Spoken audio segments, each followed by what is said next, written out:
The past perfect tense is used to describe an action that was completed before another action in the past. For example, I had finished my homework before dinner. This shows the homework was completed first. Another example is, she had left when the meeting started. The leaving occurred before the meeting. Remember, the structure is had plus the past participle of the verb. For instance, had eaten, had seen. You can also ask, had you seen her before the party? This is how we form questions in past perfect. To summarize, use past perfect to indicate an action that happened before another past action. Welcome to English Podcast Pattern. Today, we're time traveling through grammar to master the past perfect tense. To kick things off, what makes the past perfect so essential for telling stories and clarifying sequences in English?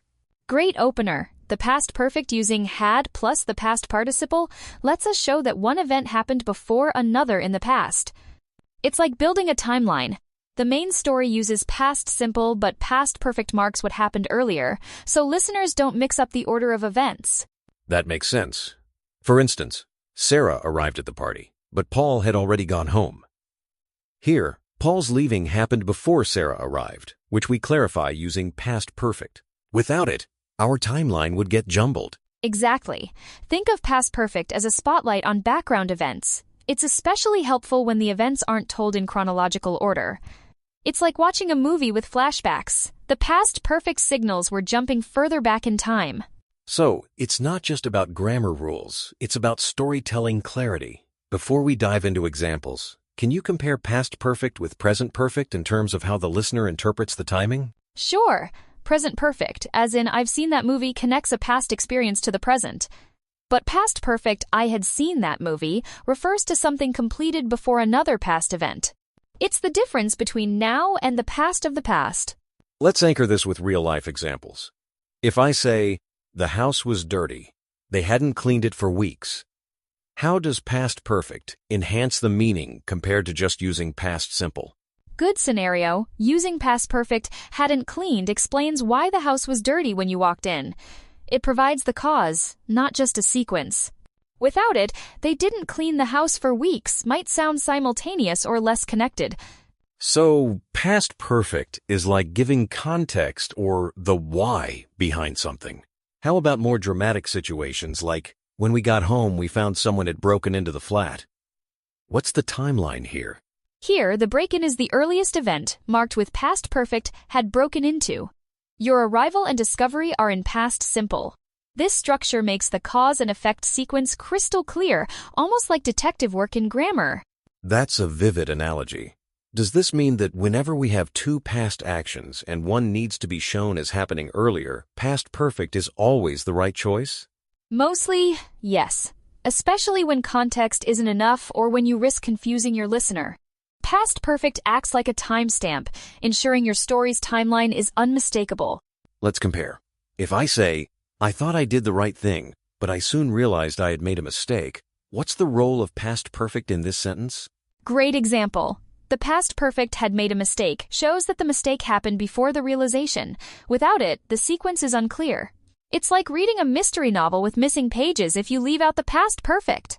Interesting. Are there situations where context makes past perfect unnecessary, or is it always best to include it for clarity? If events are told in strict order, past simple can suffice. For example, I got home, I ate dinner, I went to bed. But when you need to jump back in time or explain causes, past perfect is crucial. It's the difference between a clear recipe and one missing steps. So, sometimes past perfect is like a director's note in a film script, indicating a flashback. But if the story flows naturally, past simple works. Could you give a scenario where omitting past perfect could cause confusion? Sure, take she didn't come to the cinema. She had already seen the movie. If we skip past perfect, it could imply she watched it after the invitation, not before. The tense marks the true sequence. Let's bring this to life with some practical exercises. Imagine, there was a picture on the floor. It had fallen off the wall. Why is past perfect useful here? And how can learners practice this skill? The past perfect had fallen explains why the picture's on the floor. It's like being a detective. You see the evidence, then reconstruct the earlier event. Practicing with fill-in-the-blank stories helps learners internalize this cause-effect pattern. That's a smart analogy. How about real-world scenarios, like traveling? For instance, last year we went to Mexico. We hadn't been there before. What does past perfect reveal here? Here, hadn't been tells us the trip was their first. It's similar to a job resume. Past perfect highlights experiences or lack of them that existed before the main event. It helps listeners understand newness or surprise in context. And in everyday conversation, like explaining lateness, sorry I'm late, the car had broken down on my way. Why is past perfect essential in this case? Because it marks the cause, car breakdown, as happening before the result, lateness. Without past perfect, listeners might think the breakdown happened after you arrived. It's all about making the timeline and the reason clear. Before we wrap up, what are some common mistakes learners make with past perfect, and how can they avoid them? A common pitfall is overusing past perfect when it's unnecessary, like in a sequence that's already clear. Another is forgetting it when it's needed, causing confusion about the order of events. Remember, use past perfect to mark the earlier past, not for every past action. That's helpful. So, past perfect is like the seasoning in a dish. Use it to enhance, not overpower. Any final tips for listeners looking to master this tense? Absolutely. Practice by telling stories out of order and see how past perfect clarifies things. Try rewriting simple past stories, adding past perfect where needed. And remember, every time you explain a cause or a prior experience, think, is this the past of the past? Fantastic advice. Thanks for joining our deep dive into the time machine of grammar. Remember, with enough practice, past perfect becomes a natural tool for clear, compelling storytelling. My pleasure. Keep exploring, keep practicing, and soon you'll navigate English timelines with ease. Until next time, happy learning and storytelling. He'd walked past that hushed corner of the college library every Tuesday for 3 semesters before he'd noticed her, half swallowed by a fortress of books. By the time the pattern hit him, he'd already decided the next move had to be his. And it was. This is that story, stitched together with nothing but past perfect. He'd arrived early that morning. The sky had just blushed the color of watered-down ink, and the vents were humming their winter song.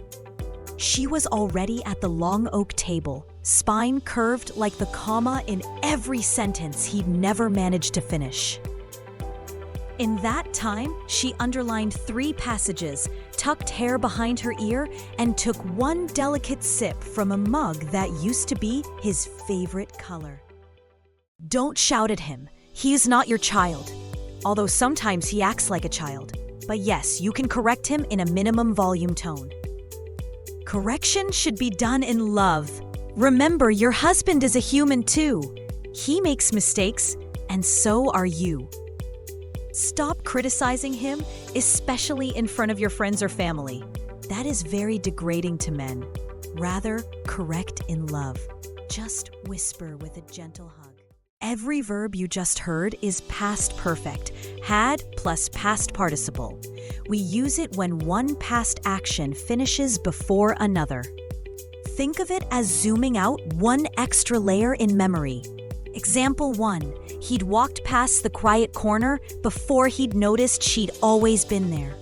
Drop the extra had, and the timeline collapses into a mess. Quick test for your own writing. If you can swap had for had already and it still makes sense, you're golden. Stories that look backward are naturally nostalgic. Romance loves to live in the gap between what happened and what almost did. Past perfect gives us the grammar to hover in that gap. It lets a character say, long before you knew it, I'd already chosen you. Think of a small kindness you got recently. Maybe a stranger held a door. Maybe a friend dropped a meme at the exact right moment. He'd stood at the library entrance, coat dusted with snow. She'd tilted her head, and he'd realized every Tuesday he'd spent watching her had been worth the wait. Drop one sentence in the comments using past perfect to show what had happened before that kindness showed up. If you enjoyed learning this tense through a love story instead of another worksheet, hit subscribe. More grammar, more stories, same quiet corner.